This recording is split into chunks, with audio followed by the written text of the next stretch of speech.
जय हिंद साथियों। तो कैसे हैं आप सब। आपका भाई शिवा स्वागत करता है आप सभी का आपके अपने प्यारे से YouTube channel Shiva educational revolution पे। साथियों आज हम रियल नंबर के सेकंड लेक्चर को पढ़ेंगे जिसमें हम एनसीईआरटी के 1.2 के सभी प्रश्नों को हल करेंगे बहुत ही सहज तरीके से। तो चलिए साथियों शुरुआत करते हैं। इसमें बहुत सारे कॉन्सेप्ट नए हैं जो आप पहले पढ़ चुके हैं, सब उसी से रिलेटेड है। तो उसमें एक प्रमेय था तो इसको हम आज क्लियर करेंगे। क्या है प्रमेय? अंकगणित की आधारभूत प्रमेय है। इस पे अंकगणित जो है बहुत सारे मतलब सभी समझिए उसका आधार है अंकगणित का।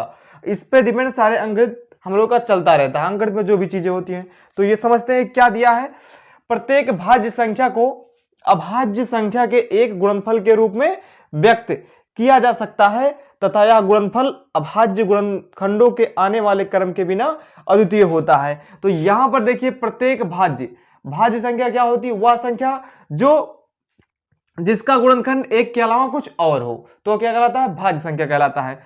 और उसके बाद में अभाज्य संख्या, वह संख्या जो केवल स्वयं से कटे या एक से कटे वह अभाज्य संख्या कहलाता है। ठीक, अभाज्य संख्या के गुणनफल के रूप में व्यक्त किया जा सकता है उसके तथा यह गुणनफल अभाज्य गुणनखंडों के आने वाले क्रम के बिना अद्वितीय होता है। इसको समझते हैं। देखिए हमारे पास अभाज्य गुणनखंडों का क्रम क्या है? 2 है, 3 है, 5, 7, 11, 13, 17, 19, 23 ऐसे से करके आगे चला गया है। अब देखिए जैसे कि हम ले लिए 50, इसका भाज्य गुणनखंड करेंगे तो क्या हो जाएगा? 2 गुणे 5 गुणे 5, ये हमारा अभाज्य गुणनखंड हो गया। देखिए जो है ये अभाज्य है, ये केवल खुद से कटे या फिर एक से कटे तो क्या है? अभाज्य। इन्हें 50 को हम इस तरह लिख सकते हैं। अब कहने का मतलब है कि जो इसका क्रम है यहां पर एक के बाद 2 3 आया है, 2 के बाद 3 आया है, लेकिन यहां पे देखिए 2 के बाद 5 आया है। क्रम फॉलो नहीं हुआ लेकिन ये फिर भी अद्वितीय है। जब भी आप 5 गुना 2 गुना 5 करेंगे तब भी इतना ही आएगा, या 5 गुना 5 गुना 2 करेंगे फिर भी उतना ही आएगा। समझ रहे हैं साथियों? इस तरह से हमारा है। आपको क्लियर हुआ होगा ये प्रमेय। और हाँ, उनका एक क्या नाम था? हिमांशु श्रीवास्तव जी ने कमेंट किया था कि सर आप दशमलव वाला चैप्टर कब पढ़ाएंगे। तो हमारा जो 1.2 चल रहा है 1.4 में दशमलव चैप्टर है, तो तीसरे या चौथे लेक्चर में साथियों उसे हम बहुत ही बेहतरीन अंदाज में कवर करेंगे। तो देखिए इस तरह से हमारा ये प्रमेय समझ में आ गया हम लोगों को। और एक एग्जांपल ले लेते हैं। अगर मान लीजिए हम ले लिए 36, तो 36 का भाज्य गुणनखंड क्या होगा? ये देखिए ये 36 का भाज्य गुणनखंड है। यहां पर देखिए हम 2 गुने 3 गुना 2 कर देंगे, फिर यहाँ पे 3 कर दे, लेकिन फिर भी गुणा करने पे यही रहेगा, 36 ही आएगा। इसका क्रम कितना भी बदल नहीं, बस हमारे पास ये जो अभाज्य गुणनखंड है संख्या जो है वो नहीं बदलनी चाहिए। समझ रहे ना आप? बाकी ये हमेशा वही रहेगा, बस यही था इसमें और कुछ नहीं है साथियों। इस सभी क्वेश्चनों को हम बहुत ही अच्छे से हल करेंगे, कोई प्रॉब्लम नहीं होगी। और इसमें एक छोटा सा कॉन्सेप्ट है जो जान लेना भी जरूरी है। बाकी हम क्वेश्चन करते करते सभी क्वेश्चनों को, सभी कॉन्सेप्टों को क्लियर करेंगे। क्या होता है एलसीएम इंटू एचसीएफ? यहां पर देखिए ए और बी क्या है? ए और बी क्या है? ये कोई संख्या है जैसे कि हम मान लिए 8, और बी क्या है? बी भी कोई संख्या है जैसे कि हम मान लिए क्या, बी को मान लेते हैं हम क्या मान लें? 14 मान लिए। ठीक, ये हम दो संख्याओं का गुणनफल क्या होगा? इसके एलसीएम और एचसीएफ के बराबर होगा। कैसे होगा हम इसको अभी चेक कर देते हैं। देखिए 8 का भाज्य गुणनखंड क्या होता है? 2 गुना 2 गुना 2। ठीक, उसके बाद 14 का गुणनफल क्या होता है? 2 गुणे 7, 14 हो गया। ठीक, इसका एलसीएम कैसे निकालेंगे? देखिए सबसे बड़ी घात लेते हैं, यहाँ पे 2 पे 3 कर देते हैं, और यहाँ पे देखिए 2 पे 1 और 7 पे 1 है। तो हम जब लिखेंगे तो कैसे लिखेंगे? एलसीएम 8, 14। यहां पर देखिए 2 गुने 7, सबसे बड़ी घात क्या है? यहां पर 2 पे 3 है, तो इसको इस पे ध्यान नहीं देंगे। दोनों में जो कॉमन होता है वो सबसे बड़ी घात को हम लेते हैं। यहां पर देखिए 7 है, 7 पे पावर क्या है? 1। ठीक, तो यहां पे 8 हो जाएगा। 8 से कितना होता है? 56। 56 क्या हो गया? इसका एलसीएम हो गया। यहां पर हम लिख देंगे 56। और एचसीएफ क्या आएगा इसका? तो एचसीएफ देखिए, एचसीएफ में सबसे छोटी घात लेते हैं, एचसीएफ 8, 14 का एचसीएफ क्या है? सबसे छोटी घात। तो यहां पर देखिए क्या है? 2 गुणे 7 हम लिख लिए, और इसमें देखिए 2 के पावर 3 है, और 7 नहीं दिया, 7 पे हम 0 कर रहे हैं। अभी आगे फिर क्लियर करेंगे, यहाँ पे जो लिख रहा हूँ कोई दिक्कत नहीं होनी चाहिए, सब कुछ समझ में आएगा। उसके बाद देखिए सबसे छोटी घात 2 पे कितना है 1 है, 2 पे 1 कर दिए और 7 पे यहाँ पे 0 तो 0 कर दिए, यहाँ पे कितना आया 2। ठीक, एचसीएफ हमारा आ गया, एचसीएफ हमारा 2 आ गया। तो साथियों अब इधर हम 2 का गुणा कर दें और इधर इन दोनों का गुणा कर दें तो क्या होंगे, एक दूसरे के बराबर होंगे। यही क्या होता है, यही हमारा ये पहले संख्या गुणा और मतलब पहले संख्या का और दूसरे संख्या का गुणनफल एलसीएम और एचसीएफ के बराबर होता है। यही हमारा कॉन्सेप्ट है। बाकी साथियों जो भी चीजें हैं हम सवाल के साथ क्लियर करेंगे। तो हम आते हैं अगले क्वेश्चन पर। तो साथियों हमारा क्वेश्चन नंबर 1 है एनसीईआरटी का। देखिए एनसीईआरटी का क्वेश्चन लगवा रहा हूं, इसका मतलब ये नहीं कि अन्य बुक का नहीं सॉल्व होगा। अगर आप एनसीईआरटी का जो भी लगवा रहा हूं वो पर्याप्त है। अगर आप उन सभी क्वेश्चनों को करते हैं और अन्य क्वेश्चनों का प्रैक्टिस करते हैं तो बहुत ही बेहतरीन आपका मैथ हो जाएगा। बस होना क्या चाहिए, आपको कॉन्सेप्ट क्लियर है तो कोई भी क्वेश्चन हो, कोई भी बुक हो, आसानी से लगता जाता है। तो साथियों हमारे जो पहला क्वेश्चन है, निम्नलिखित संख्याओं को अभाज्य गुणनखंड के गुणनफल के रूप में व्यक्त कीजिए। तो इसका अभाज्य गुणनखंड करके उसको गुणनफल के रूप में व्यक्त करना है बस। और इस सवाल में कुछ है नहीं, आप लोग बचपन से ही करते चले आए हैं। 140 का क्या करेंगे, अभाज्य गुणनखंड, यहां पर 2 लिखेंगे, फिर 2 से इसमें भाग देंगे, क्या करेंगे, देखिए 2 से 1 छोटा है तो 2 सते कितना होता है 14, 0 हमारा उधर जाएगा। फिर यहाँ पे करेंगे 2, फिर कितना आ जाएगा 2 तिया होता है 6, 1 बचेगा हो जाएगा 10, 2 बचे 10। अब देखिए किससे कटेगा, ये 5 से, तो 5 सते कितना होता है 35 और यहाँ पे 7 एकम 7, इस तरह से हो गया। तो अब आप 140 बराबर क्या लिख देंगे, 2 गुणे 2 गुणे 5 गुणे 7। तो साथियों ये क्या हो गया, हमारा पहला ये सिद्ध हल हो गया, क्योंकि हम ये जो हमारा नीचे दिया गया संख्या था इसको हम अभाज्य संख्याओं के, हमारे ये जो संख्याएं हैं सब अभाज्य हैं, केवल खुद से करते हैं, प्राइम संख्या है। तो ये जब केवल खुद से करते हैं तो क्या हो गया, अभाज्य, इनके गुणनफल के रूप में लिख दिया। ठीक, तो आपको समझ में आ गया, जो ऊपर बोला वही हम कर दिए, समझ में आया। अगले क्वेश्चन को हम इसको पकड़ लेते हैं। इसको देखिए, इसको आप करेंगे, इसको आप करेंगे, इसको आप करेंगे, क्योंकि सिंपल सा मेथड है, आप इसको बहुत ही दिनों से करते आ गए, आपको बहुत अच्छे से आता है। तो बस हम केवल 2 को बताते हैं, बाकी सब आप करेंगे। 38 25, यहां पर देखिए, हाँ भाज्यता देखेंगे, अगर हमें 2 से काटना होता है तो लास्ट में 0 चाहिए, जैसे कि यहां पर था, या फिर कोई सम संख्या, जैसे कि 2 से ले 2 2 6 4 8, इस तरह से संख्या होना चाहिए जो 2 से कट जाए, लास्ट में लास्ट वाला 0 होता है तो हम 2 से काट सकते हैं।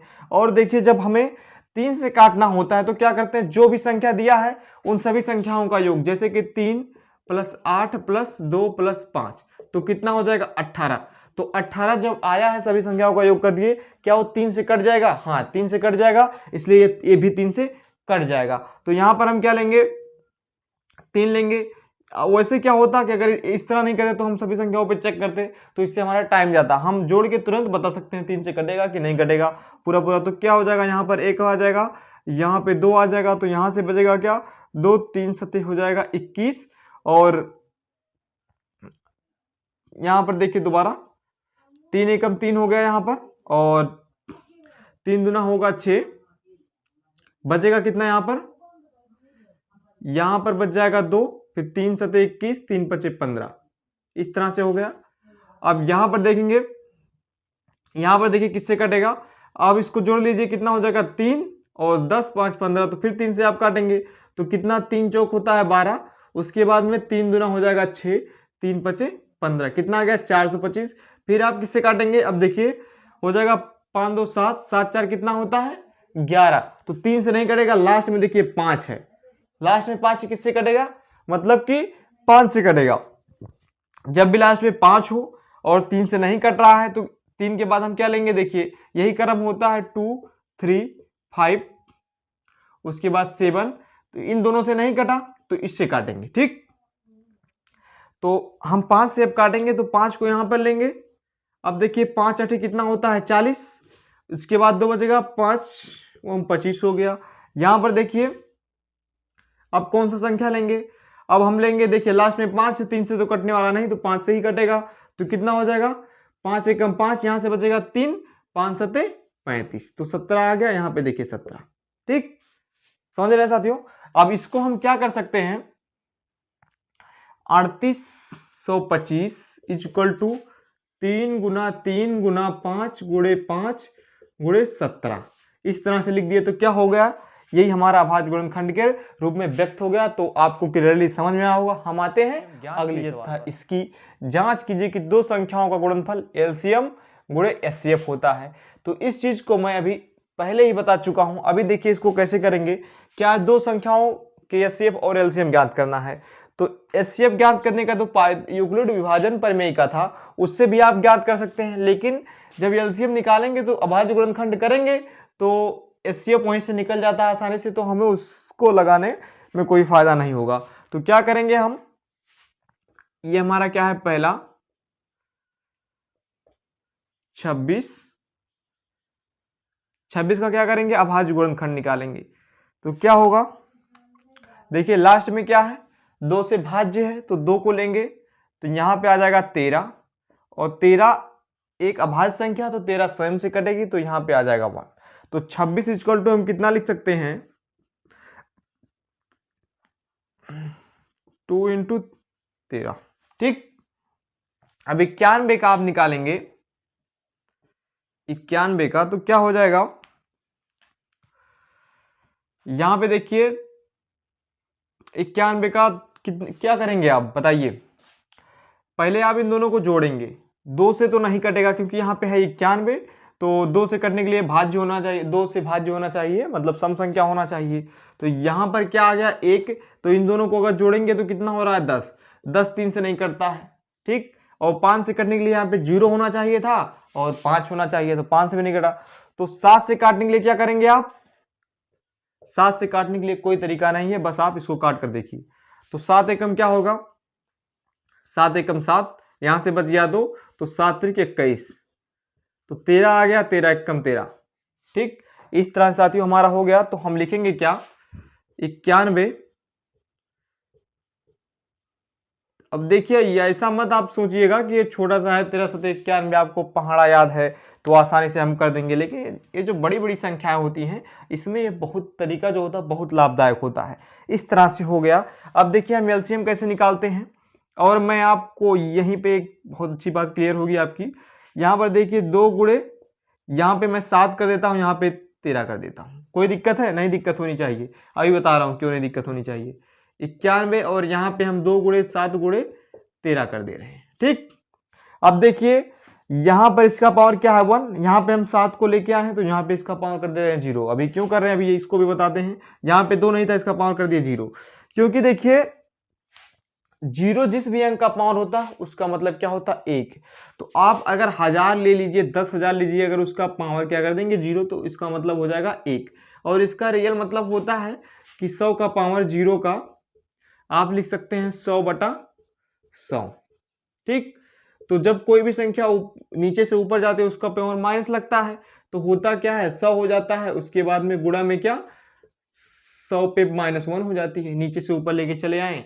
तब अब देखिए क्या होगा, बेस सेम है तो इसलिए इसका 100 और यहाँ पे इसका पावर क्या है 1, बेस जुड़ जाते हैं, इसका 1 और इसका -1 हो जाएगा क्या 100 पे 0। तो इस तरह से इसका मान क्या आ जाता है 1। तो इस तरह साथियों आप ये बात आपकी क्लियर हुई होगी। तो यहाँ पर देखिए हम क्यों बता रहे हैं अभी समझ में आएगा। इस तरह से हम कर देंगे, कोई दिक्कत नहीं होती, सब में सेम है। तो एलसीएम निकालने के लिए दिए गए संख्याओं के जो उभयनिष्ठ गुणनखंड होते हैं उसका अधिकतम घात लिया जाता है। तो इन सब पे कितना है 1 है, 1। अब देखिए सब अधिकतम घात लिया जाता है एलसीएम, तो 26 और 91 का है। ठीक, बराबर कीजिए। तो यहां पर देखिए सबसे बड़ी घात लेंगे हम, क्या 2 है हमारा, उसके बाद में गुणन में 7 है, फिर 13 है। अब यहाँ पे घात चुनेंगे, देखिए सबसे बड़ी घात क्या है 2 का, यहाँ पे 2 0 है, यहाँ पे 2 1 है तो 1 ले लिए। 7 पे देखिए यहाँ पे 0 है, यहाँ पे 1 तो हम इस पे 1 ले लिए। और 13 पे देखिए 1 दोनों में है तो 1 ले लिए। तो सबका गुणा करेंगे क्या, कितना आएगा 182। ठीक, एलसीएम कितना आ गया हमारा 182। अब एचसीएफ ज्ञात करेंगे कैसे, एचसीएफ 26 और 91। आपको थोड़ा शॉर्टकट लग रहा हो कि ये सब लिखने से क्या मतलब, तो आप उसे भी कर सकते हैं। ये कॉन्सेप्ट आपको समझाने के लिए मैं ऐसा किया हूं। उसके बाद यहां पर देखिए फिर आप 2 गुणे 7 गुणे 13 लिख लेंगे, ठीक है ना। क्योंकि इस सवाल में कुछ नहीं है तो थोड़ा विस्तार में लिखेंगे तो आपका नंबर तो कटने वाला नहीं है, सेम का सेम पूरा का पूरा नंबर आपको मिल जाएगा। यहां पर देखिए अब हम पावर चुनेंगे। सबसे एलसीएम निकालने के लिए दिए गए संख्याओं का जो गुणनफल होता, गुणनखंड होता, अभाज्य गुणनखंड, उसमें से न्यूनतम पावर वाला संख्या लिया जाता है। तो यहां पर देखिए 2 का पावर 1 है, यहाँ पे 2 का पावर 0, तो हम 0 चुनेंगे। यहाँ पे 7 का पावर 0, यहाँ पे 7 का पावर 1, तो हम 0 चुनेंगे, 0 वाला चुन लेंगे, ठीक है। और यहाँ पे देखिए 13 का पावर इसमें भी 1, इसमें भी 1, इसलिए हमें मजबूरन 1 लेना पड़ेगा। तो यहाँ पे इसका क्या आ गया, एचसीएफ 13 आ गया। समझ में आया साथियों। अब देखिए हम टेस्ट करेंगे, जो आपको मैं स्टार्टिंग में बताया था उसका हम टेस्ट करेंगे। तो किस तरह से टेस्ट होगा, 2 संख्याओं का गुणनफल उनके एचसीएफ और एलसीएम के बराबर होता है। हमारा संख्या क्या है 26 और दूसरा क्या है 91, ठीक। उसके बाद में हमारा एलसीएम क्या आया है, एलसीएम हमारा है 182 और एचसीएफ क्या आ गया 13। तो गुणा करेंगे आप तो ये आ जाएगा 2366 और ये भी आ गया 2366।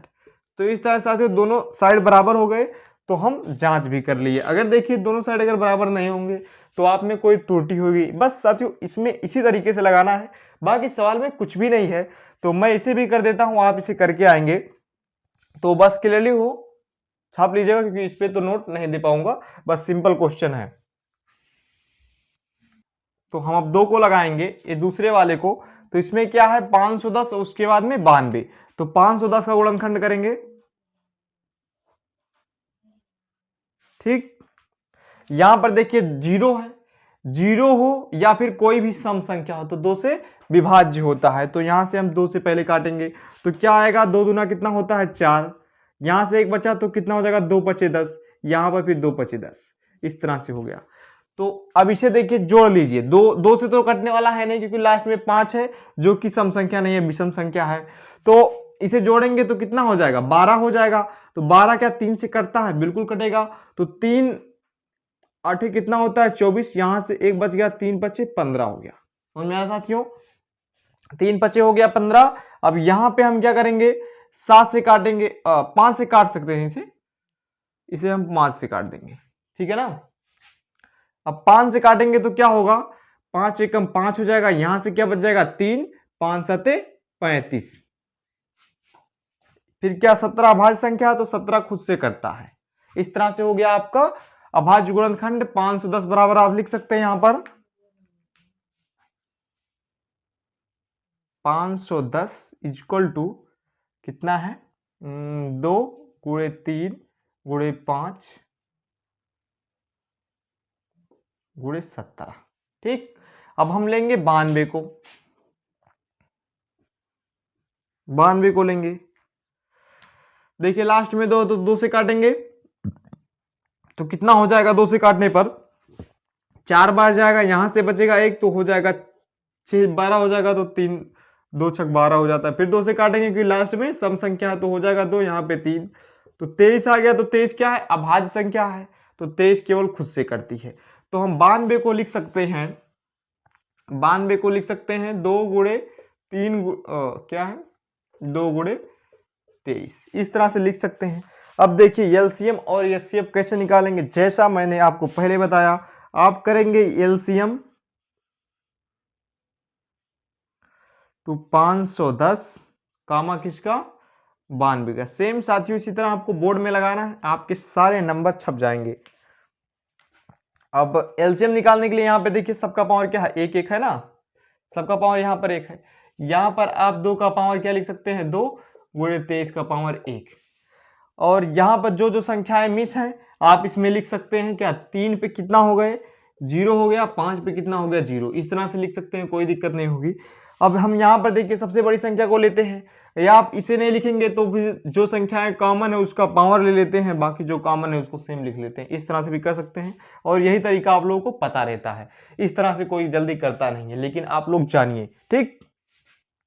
तो हम क्या लेंगे 2 ले लिए, 2 पे पावर कितना है 2, सबसे बड़ी घात वही है। 3 पे देखिए घात, यहाँ पे 0 यहाँ पे 1, तो क्या ले लिए 3। और 5 पे देखिए यहाँ पे 0 है तो हम सीधे 5 को ले लेंगे, 5 सबसे बड़ी घात है। उसके बाद में 17, उसमें नहीं है तो 17 हम इसे लेंगे। फिर 23 भी नहीं है, 23 को ले लेंगे। तो जब सबका हम गुणा करेंगे, सभी आ गए ना, 2 3 5 17, 2 3 5 17, उसके बाद में 23, इस तरह से हो गए। तो इसका जब साथियों हम गुणा करेंगे तो आएगा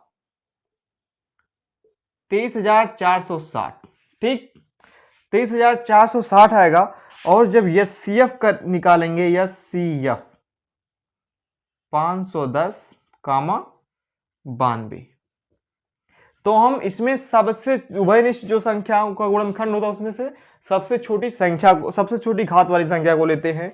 तो यहां पर देखिए 2 का क्या है, 2 की सबसे छोटी घात देखिए यहाँ पे 2 है, यहाँ पर क्या है 1, तो हम 2 के पावर 1 ले लेंगे। उसके बाद 3 पे देखिए क्या है 1, यहाँ पे 3 पे 0, तो यहाँ पे क्या आ जाएगा 1 हो जाएगा, क्योंकि 3 पे 0 का मान 1 ही होता है। उसके बाद में 5 पे 1 है, और यहाँ पर क्या है 5 पे 0 है तो 5 ले लेंगे, फिर हमारा 1 हो जाएगा। यहाँ पे देखिए 17 है तो 17 यहाँ पर हम नहीं लिखे तो 17 अब लिख दे रहे हैं, 17 पे भी 0, तो 17 का भी 0 हो जाएगा। लेकिन उसके बाद में हमारा 23 इसमें नहीं था, तो 23 भी क्या हो जाएगा 0 हो जाएगा। तो हमारा कॉमन देखिए दोनों में क्या था, किधर गया, दोनों में कॉमन था 2, उसके बाद में सबसे छोटी घात क्या थी 1, तो हम इसको ले लिए 2 को। तो एचसीएफ हमारा क्या निकल गया, एचसीएफ हमारा आ गया 2। अब साथियों हमारा लग चुका क्वेश्चन एलसीएम और एचसीएफ आके, बस हमें ये चेक करना रह गया। तो चेक कैसे करेंगे, दोनों संख्याओं का गुणनफल करेंगे, क्या 510 92 गुणन कर दिए, और एलसीएम हमारा क्या है 23,460 गुणे 2, एचसीएफ हमारा हो गया। तो इसका गुणा करेंगे तो आप हो जाएगा कितना आएगा, 0 आ जाएगा, यहां पर 2, यहां पर 9, उसके बाद में यहां पर 6, यहां पे 4, ठीक, इस तरह से आ जाएगा साथियों 46,960 920, और इधर भी करेंगे तो 46,920 आएगा। आप लोग कर लीजिएगा, बस आपके लिए क्वेश्चन है, आप इसे करेंगे साथियों। और सारी चीजें आपको क्लियर हो रही हैं, अगर कोई भी दिक्कत रहेगा साथियों कमेंट कीजिएगा, हम उसका अगली वीडियो आपको जवाब दूंगा। तो आते हैं नेक्स्ट। तो साथियों हमारा एक क्वेश्चन नंबर 3 है, क्या है, अभाज्य गुणनखंड विधि द्वारा निम्नलिखित संख्याओं का एलसीएम और एचसीएफ ज्ञात कीजिए। तो अभी देखिए ये 3 संख्याओं का हमें एलसीएम और एचसीएफ ज्ञात करना, 3 संख्या दिए गए हैं। इससे पहले वाले सवाल में 2 था, तो उस सवाल में एक कंडीशन ये भी थी, इसको एचसीएफ गुणे एलसीएम इस तरह से लिखते थे। लेकिन आप इसको देखने के बाद ऐसा मत दिमाग लगाइए कि हम 3 संख्या लेंगे ए बी सी और उसका एचसीएफ गुणे एलसीएम रहेगा, ऐसा कुछ नहीं होता, ठीक है ना, इसके लिए अलग होता है सूत्र, उसको आप आगे जानेंगे। तो ये केवल 2 पे लिए लगता है, 3 के लिए ऐसा नहीं होता, इसके लिए अलग सा होता है। तो साथियों बीच में लाइट चला गया था तो हम दोबारा इसे करते हैं। हाँ बस कॉन्सेप्ट आप सीख गए, अब क्वेश्चन पे आते हैं। क्या है, 3 संख्या हमें दिए गए हैं 12, ऐसा नहीं करेंगे,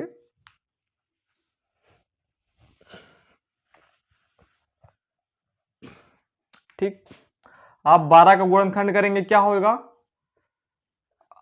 2 गुणे 2 गुणे 3, 5 15 गुणनखंड क्या होता है 3 गुणे 5, 21 का गुणनखंड क्या होता है 3 7 21। देखिए छोटा छोटा सा था तो हम लोग बड़ा करके क्या दिखाएं, ऐसे कर लेते हैं, आसानी से हो जाएगा, आपको भी समझ में आया होगा।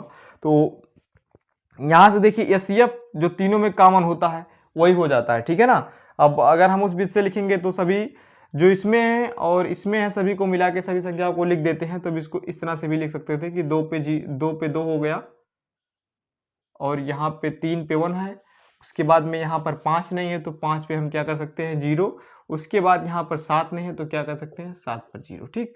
और हमारा ये जो दूसरा है इसमें हम क्या कर सकते हैं, 2 नहीं है तो 2 पे 0 कर देंगे, और 5 है तो 5 पे तो हमारा 5 ही रहेगा। लेकिन पहले इसके पहले बाद क्या है 3 है, उसके बाद 5 पे क्या है 5 भी है हमारा, लेकिन 7 नहीं है तो गुणे में 7 पे क्या कर देंगे 0। और यहाँ पर देखिए 2 पे 0 कर रहे हैं, 2 नहीं है तो हमारे पास 3 है, उसके बाद 5 नहीं है तो 5 पे 0 कर दिए, 7 है, ठीक। इस तरह से कर सकते हैं साथियों, क्योंकि देखिए जिसका पावर 1 होता है वो उसका मान हो जाता है 1। इस तरह से होता है। तो ये हमारा जो परिभाषा होता है कि एलसीएम एचसीएफ में एलसीएम में सबसे बड़ी घात को लेते हैं जो अभाज्य गुणनखंडों में कॉमन होता है, और जो एचसीएफ में सबसे छोटी घात लेते हैं। उसको अच्छे से समझने के लिए ऐसा किया हूँ, बस आप लोग ऐसे यहीं से इसको ले सकते थे कि 3 हमारा यहाँ से आ गया यहाँ तक, क्या हो गया एचसीएफ हो गया, और बाकी इन संख्याओं का 2 बार गुणा कर देंगे, 2 गुणे 3 गुणे 5 तब भी आ सकता था। लेकिन इस तरह से सारी चीज़ें क्लियर हो जाएंगी। तो हम एलसीएम लिख देंगे। आप लोगों को सब कुछ क्लियर हो रहा होगा, आप कमेंट में बताइएगा साथियों, क्योंकि आपका कमेंट हमें बताता है कि आपको समझ में आया कि नहीं। उसके आधार से हम आपके लिए और एक बेहतरीन तरह का कॉन्टेक्ट बनाऊंगा जिससे कि आपको एकदम समझ में आ जाए। अब देखिए हम क्या लेंगे, संख्या लेंगे सबसे बड़ी घात 2 पे। देखिए सबसे बड़ी घात क्या है, ऊपर है 2, और यहाँ पे देखिए 3 तो सभी में है। 5 पे सबसे बड़ी घात क्या है, 5 पे 1 है, और 7 पे सबसे बड़ी घात क्या है, 1 है। यहाँ पे देखिए 0 0 तो 7 ले लिए। तो इसका जब आप गुणा करेंगे तो आएगा 420, ठीक। और एलसीएम हमारा हो गया। एचसीएफ आप निकालिए, एचसीएफ कितना का, 12 15 और 21 का। एचसीएफ में क्या करते हैं, सबसे छोटी छोटी घातों को लेते हैं। तो 2 की सबसे छोटी घात क्या है, 2 की पावर 0 है, ठीक है ना, 0 है। 3 की सबसे छोटी घात क्या है, 1 है, तीनों में 1 1 है, दिख रहा है ना आपको। उसके बाद में 5 की सबसे छोटी घात क्या है, 0 है। 7 पे सबसे छोटी घात क्या है, 0 है। इस तरह से देखिए ये 0 0 वाले क्या हो जाएंगे, 1, बचेगा केवल 3। तो ये सिर्फ हमारा आ गया 3। ऐसा बताने का बस यही मतलब है साथियों, आपका कॉन्सेप्ट एकदम क्लियर रहे। इस तरह से हो गया। इसके बाद में बस द्वारा एचसीएफ और एलसीएम याद करना, बस हमारा क्वेश्चन ही सॉल्व हो गया। पहला क्वेश्चन लग गया। अब हम दूसरे पे आ जाते हैं, ये तीसरा आपके लिए रहेगा।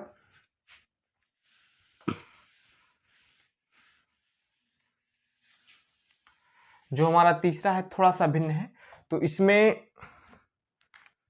क्या होगा, देखिए 17 का गुणनखंड क्या होता है, 17 गुणे 1 ही होगा। 23 अभाज्य संख्या है तो 23 गुणे क्या होगा, 1 ही होगा।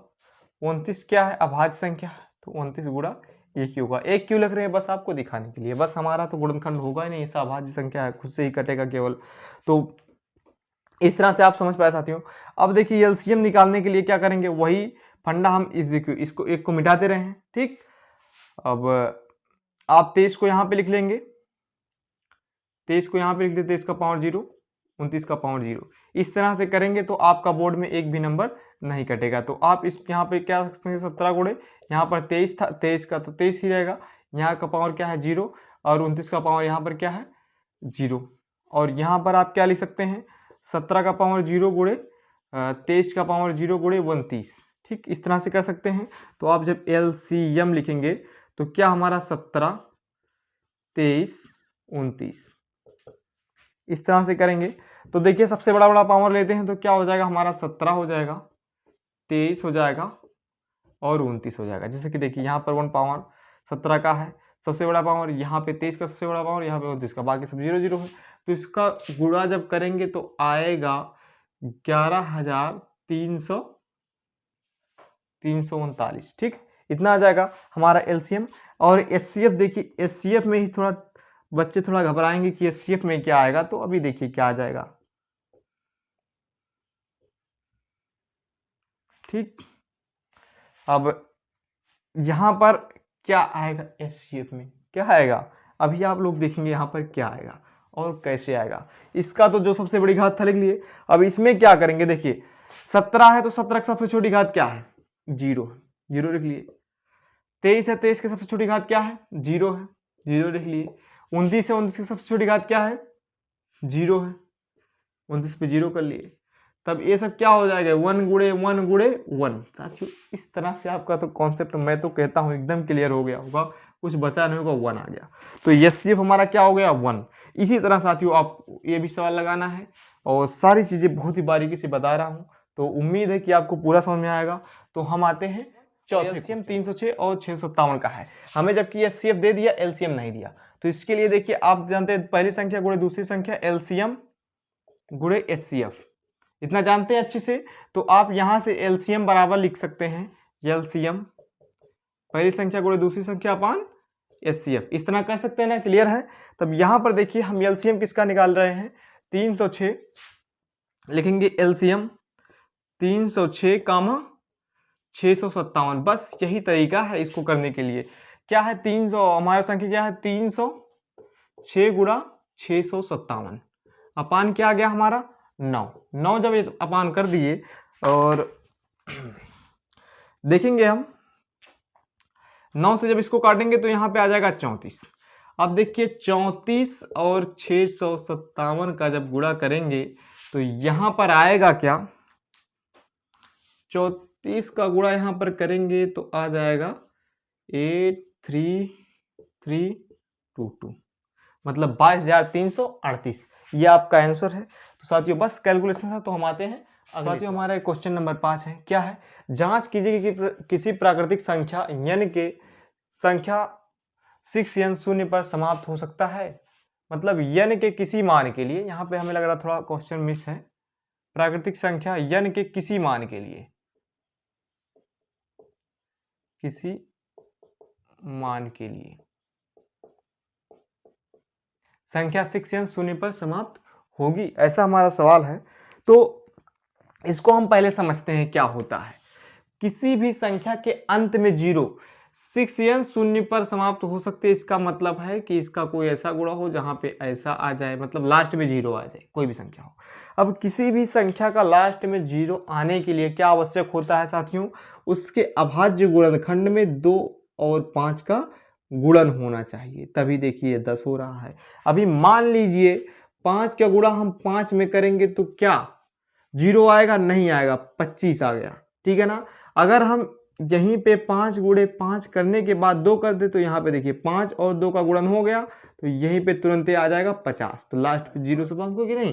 तो इसके लिए आवश्यक क्या होता है, 2 और 5 का गुणन। एक एग्जाम्पल हम और ले लेते हैं, जैसे कि हम ले ले 2 गुणे 2 गुणे 5, ठीक। अब यहाँ पर देखिए अगर क्या 2 2 का गुणा करेंगे तो आएगा 4, लेकिन देखिए ये 2 5 मिल रहे हैं, ठीक। तो यहाँ पर आ जाएगा क्या 20 से आ जाएगा। तो ये लास्ट 0 पे समाप्त हुआ। तो 0 पे समाप्त होने के लिए आवश्यक क्या होता है, 2 5 का अभाज्य गुणनखंड होना चाहिए। तो हम अब इस सवाल पे आते हैं। सवाल है, जांच कीजिए कि प्राकृतिक संख्या n के किसी मान के लिए संख्या 6n शून्य पर समाप्त होगी। तो कहेंगे नहीं, संख्या 6n n के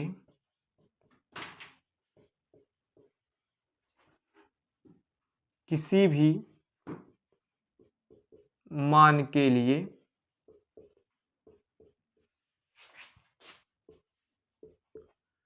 शून्य पर, n के किसी भी मान के लिए शून्य पर समाप्त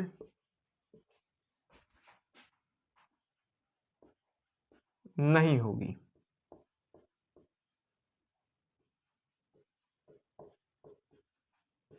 क्योंकि 6 के अभाज्य गुणनखंड में, अभाज्य गुणनखंड में यानी 2 गुणे 3 में 5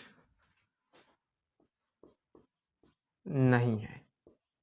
तो साथियों इस तरह का जब भी आपके सामने सवाल आएगा तो आप ऐसे थ्योरी में लिख देंगे कि संख्या 6n n के किसी भी मान के लिए शून्य पर समाप्त नहीं होगी, क्योंकि 6 के अभाज्य गुणनखंड 2 गुणे 3 में 5 नहीं है। अगर यहीं पे 5 हो जाता, मैं आपको दिखा दूं, 2 गुणे 3 है, अगर यहीं पे 5 आ जाए तो यहीं पर देखिए 2 और 5 का जब अभाज्य गुणन हो गया तो यहीं पे हो जाएगा क्या, ये हो जाएगा 10 और फिर 3 का गुणा करेंगे हो जाएगा 30। तो शून्य पे साथियों समाप्त हो जाती, लेकिन 5 नहीं है इसलिए शून्य पे समाप्त नहीं होगी। अब दिखा दूं आपको, अगर हम 6 है, इसका हम मान ले लेता हूं 10 ले लूं, फिर भी 6 को 10 बार लिख दूंगा, फिर भी नहीं आने वाली, क्योंकि आप 2 से ही चेक करते हैं। 6 कितना होता है 36, फिर 36 का गुणा इसमें करेंगे तो इस तरह से होता चलेगा, लेकिन शून्य आने वाला नहीं है। तो हम आते हैं साथियों अगली सवाल पर। तो साथियों हमारे क्वेश्चन नंबर 6 है, क्या है, व्याख्या कीजिए कि 7 गुणे 11 गुणे 13 प्लस 13 और 7 गुणे 6 गुणे 5 गुणे 4 गुणे 3 गुणे 2 गुणे 1 प्लस 5 भाज्य संख्या है, क्यों है। तो अभी देखिए हमें ये नहीं पता था कि भाज्य है कि अभाज्य है, लेकिन ऐसा कह देने के बाद भाज्य संख्या है लेकिन क्यों है, तो हम लोग कन्फर्म हो गए कि ये संख्या भाज्य है। लेकिन क्यों है हम बताएंगे। ये देखिए क्यों भाज्य, भाज्य होने के लिए क्या शर्त होनी चाहिए। भाज्य होने के लिए क्या शर्त होता है, मान लीजिए 20 जो संख्या भाज्य है। क्यों भाज्य है, क्योंकि ये स्वयं से तो करता ही करता है, इसका अभाज्य गुणनखंड कुछ निकलता है, जैसे कि 2 2 5, ठीक है ना। इसके बहुत सारे अभाज्य गुणनखंड हो गए, तो ये इन सभी संख्याओं से कट जाएगा, 2 से भी कट जाएगा, 5 से भी कट जाएगा, मतलब 5 से भी कट जाएगा, 2 से भी कट जाएगा, तो ये इससे भाज्य है। भाज्य होने के लिए या तो स्वयं से कटे, नहीं, भाज्य होने के लिए स्वयं से तो कटे ही कटे और अन्य उसका एक के अलावा भी गुणनखंड होना चाहिए। लिख दें हम भाज्य,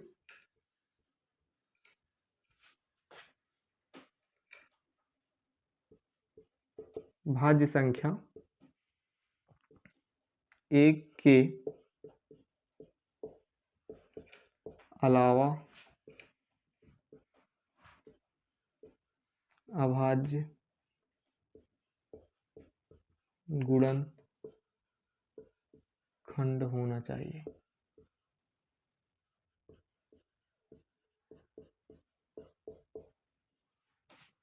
और अभाज्य के लिए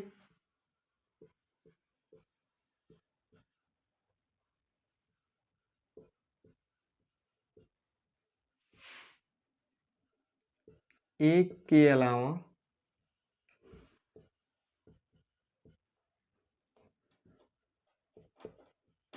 कोई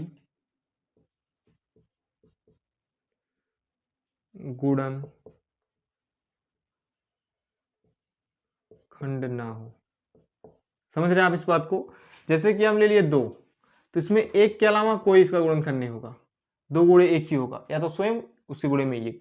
लेकिन अगर हम यहीं पे लेते हैं 10, तो इसका क्या हो जाएगा, 2 गुना 5, एक के अलावा एक तो रहता ही रहता है, लेकिन इसके अलावा क्या आ गया, 2 और 5, ठीक है ना। मतलब हमारा संख्या क्या था, ये तो 10 से कटेगा ही कटेगा, इसमें 2 और 5 आ गए, मतलब इसका जो गुणनखंड था एक था ही पहले से, लेकिन इसमें 5 और 2 भी और आ गए, तो क्या हो गया, भाज्य हो गया, इन दो संख्याओं से कट जाता है, तो ये भाज्य हो गया। अब देखिए हम इसको लगाएंगे कैसे, हमें दिखाना है कि क्यों भाज्य है। आप भाज्य भाज्य समझ गए, तो यहां पर हम लेंगे क्या, 7 गुणे 11 गुणे 13 प्लस 13, इस तरह से ले लिए। तो यहां पर देखिए कॉमन क्या है, ये जो हमारा क्वेश्चन है इसमें कॉमन क्या है, 13। 13 को कॉमन ले लिए, मतलब हम गुणा के रूप में अगर लिख दिए तो हो जाएगा, तो 7 गुणे 11 गुणे में 1 प्लस 1 हो गया, ठीक। यहाँ से 13 निकल के बाहर आ गया, तो यहाँ पे 13 और उसके बाद में कितना हो जाएगा, 7 का गुणा 11 हो जाएगा, कितना हो जाएगा, 77 प्लस में 1, तो कितना हो जाएगा, 13 गुणे 78। तो साथियों ये क्या भाज्य संख्या है, भाज्य संख्या है, क्योंकि यह 13 से विभाज्य है, 78 से विभाज्य है, 2 से विभाज्य है। इस तरह से आपका क्लियर हो जाएगा। और हमारा ये जो आ जाएगा 7 गुणे 6 गुणे 5 गुणे 4 गुणे 3 गुणे 2 प्लस में 5, एक का गुणा तो वही रह जाता है, उससे कोई मतलब नहीं है। अब देखिए कॉमन, देखिए 5, इसमें क्या कॉमन 5 है, अगर 5 नहीं होता तभी दिक्कत होती कि भाज्य है कि भाज्य, वही प्रॉब्लम हो जाती है हमारी। 7 गुणे 6 गुणे, यहाँ पे तो 5 निकल गया, बचा क्या, 4 3 गुना में 2 प्लस में 1, ठीक। अब इसका हम क्या कर लेंगे, गुणा, तो कितना हो जाएगा, यहां से हम करते हैं, हाँ इसका गुणा कर दिया, 7 6 कितना होता है, 42 हो गया। और यहाँ पे 4 3 कितना, 12 और 12 में 2 का गुणा प्लस में 1, ठीक। अब यहाँ पर हम देखिए 5 और 42 गुना कितना होता है, यहाँ पे आ जाएगा 84 गुणे में 12 प्लस में 1। अब 84 और 12 का गुणा करेंगे, 12 12 चौक कितना होता है, 48 लिख दिए, ठीक। और 12 8 कितना होता है 96, 96 4 कितना हो जाएगा 100, 1008 प्लस 1 कितना हो गया 5 और 1008 यहीं पे जोड़ देते हैं, क्या हो गया 9। तो इसको हम लिख सकते हैं 5 गुणा 1009। तो ये देखिए अब क्या 5 से कट जा रहा है, तो इसलिए यह भाज्य 5 से कट जाएगा, 1009 से कट जाएगा, तो इसका एक के अलावा भी क्या है गुणनखंड हो गया। तो साथियों अभी देखिए ये 10 और संख्याओं से भी कट सकता है या फिर ना कटे, लेकिन इसका एक गुणनखंड आ गया, इसलिए यह भाज्य है। तो हम आते हैं अगले क्वेश्चन। साथियों हमारा क्वेश्चन नंबर 7 है, जो कि इस लेक्चर का लास्ट क्वेश्चन है। हम इसे करते हैं। देखिए किसी खेल के मैदान में चारों ओर एक वृत्ताकार पथ है, इसका एक चक्कर लगाने में सोनिया को 18 मिनट तथा रवि को 12 मिनट लगते हैं। मान लीजिए वे दोनों एक ही समय और एक ही साथ से चलना प्रारंभ करते हैं, तो वे अपने प्रारंभिक स्थान पर पुनः कब पहुंचे, कब मिलेंगे, ठीक है ना। तो इस सवाल को हम एलसीएम द्वारा तुरंत ही इसका आंसर दे सकते हैं, लेकिन इसको समझने की बात है, बिना समझे किसी सवाल का आंसर लिखना गलत बात है। तो इसको समझेंगे आप, मतलब कि सोनिया और रवि हैं, ये हमारा वृत्ताकार कोई पथ है, ठीक। यहीं पे मान लीजिए सोनिया और रवि हैं, यहीं से प्रारंभ करते हैं चलना। जबकि देखिए सोनिया 18 मिनट में इस पार को पार कर चलती है, एक चक्कर लगा लेती है, और ये जो हमारे रवि हैं ये 12 मिनट में एक चक्कर लगा लेते हैं, ठीक। तो दोनों कब प्रारंभिक बिंदु से चलना प्रारंभ करते हैं एक ही साथ, और दोनों कब पुनः उस बिंदु पे मिलेंगे। तो हमारा पहले रवि पहुंच जाएगा, लेकिन ये सोनिया क्या है बाद में पहुंचेगी। तो हम इस सवाल को करेंगे विधिवत, तो कहेंगे माना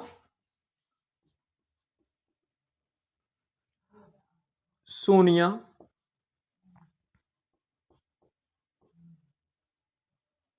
ए चक्कर में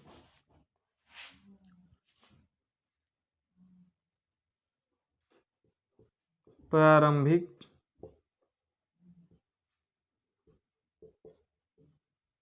बिंदु पर रवि के साथ पहुंची,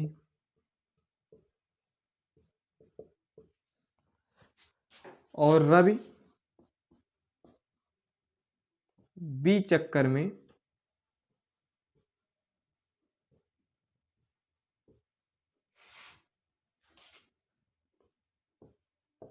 इस तरह से हो जाएगा पहुंची। तो देखेंगे सोनिया द्वारा ए चक्कर में लगा समय, सोनिया द्वारा ए चक्कर में लगा समय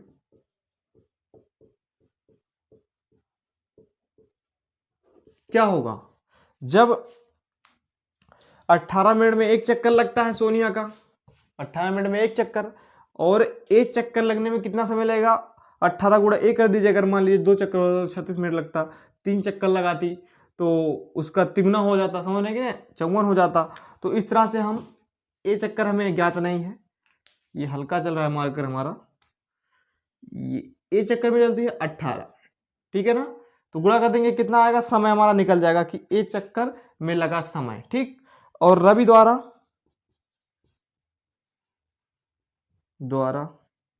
बी चक्कर में लगा समय क्या हो जाएगा, बी गुना 12। तो दोनों का समय क्या होगा, समान होगा। दोनों कितने भी चक्कर क्यों ना लगा लें, लेकिन समान ही समय पे मिलेंगे। और ये बात आपको नहीं समझ आता समान समय पे क्यों मिलेंगे, तो मैं अभी आपको समझा देता हूं। जैसे कि अगर मान लीजिए कि जो सोनिया है, सोनिया को हम एस से लिखता हूं और रवि को आर से। सोनिया एक घंटे में किसी पद का एक चक्कर लगाती है, एक चक्कर को हम किससे लिख दे, एक घंटे में एक चक्कर, ठीक है ना। और रवि जो है एक घंटे में 2 चक्कर, ये हमारा वृत्ताकार पथ हो जाए, यहां पे ले लेते हैं ये हमारा वृत्ताकार पथ हो गया। अब देखिए यहीं से शुरुआत करते हैं, ठीक है ना। ये जो समय होगा दोनों का बराबर ही आएगा, भले ही वो कितने भी चक्कर में क्यों ना पार करें। तो यही हमारा सोनिया और रवि जब यहीं पे रहे खड़े हैं, यहाँ पे देखिए रवि और सोनिया 1 घंटे में सोनिया 1 चक्कर लगाती है। सोनिया यहाँ से चली, 1 घंटा बीतता बीतता यहाँ पे पहुँच गई। लेकिन रवि क्या है 1 घंटे में ये भी चला, ठीक है ना, 1 घंटे में चला, 2 चक्कर लगा लेता है, आधे घंटे में यहाँ पे पहुँचा, फिर यहाँ पे आके पहुँचा। जब तक इसका 1 घंटा बीता, जब तक देखिए सोनिया यहाँ पर थी, सोनिया का जब जो हमारा रवि था, ठीक है ना, रवि का जब 1 चक्कर पूरा हो गया तो सोनिया जो क्या करती है 1 घंटा में 1 चक्कर लगाती है, और ये आधे घंटे में मतलब कि 1 चक्कर लगा देता है, 1 घंटे में पूरा 2 चक्कर लगाता है। तो फिर वहां से ये जब चल के यहाँ पे आएगा तो सोनिया चल के यहाँ पे पहुंचेगी, ठीक है ना, और रवि जब चल के दोबारा यहाँ पे पहुंचेगा तब जाके यहाँ पे पहुंचेगी। तो दोनों समय कितना लिए मिलने में दोबारा उसी बिंदु पे, 1 घंटा।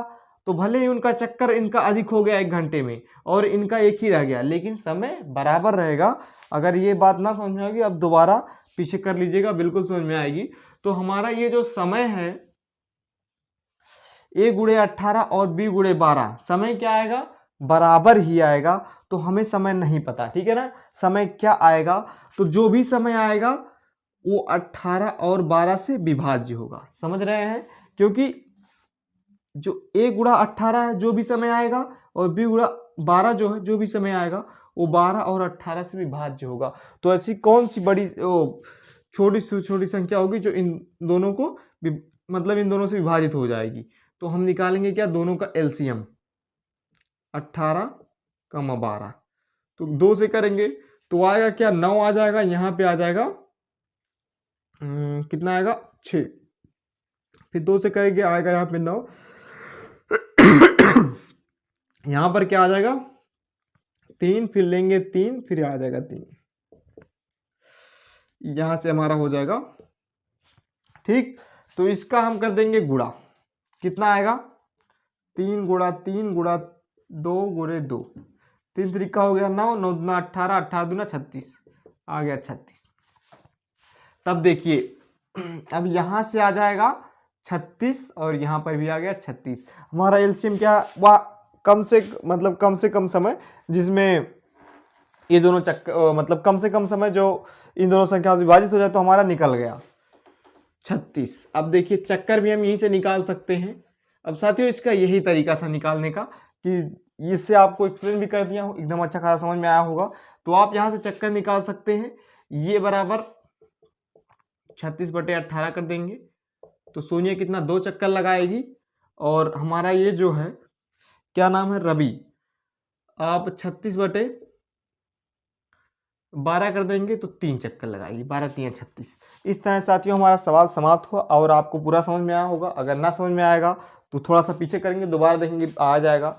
और जैसा भी आपको वीडियो लगा, जैसा भी ये क्लास आपको लगा, साथियों इस क्लास को आप कमेंट में लिखेंगे जैसा भी आपको लगा, और कोई भी परेशानी आपको आए तो कमेंट में लिखिएगा, कमेंट बॉक्स आपके लिए है और उसका जवाब मैं अगली वीडियो में आपके नाम के साथ दूंगा। तो चलिए साथियों इस क्लास को हम यहीं पे समाप्त करते हैं।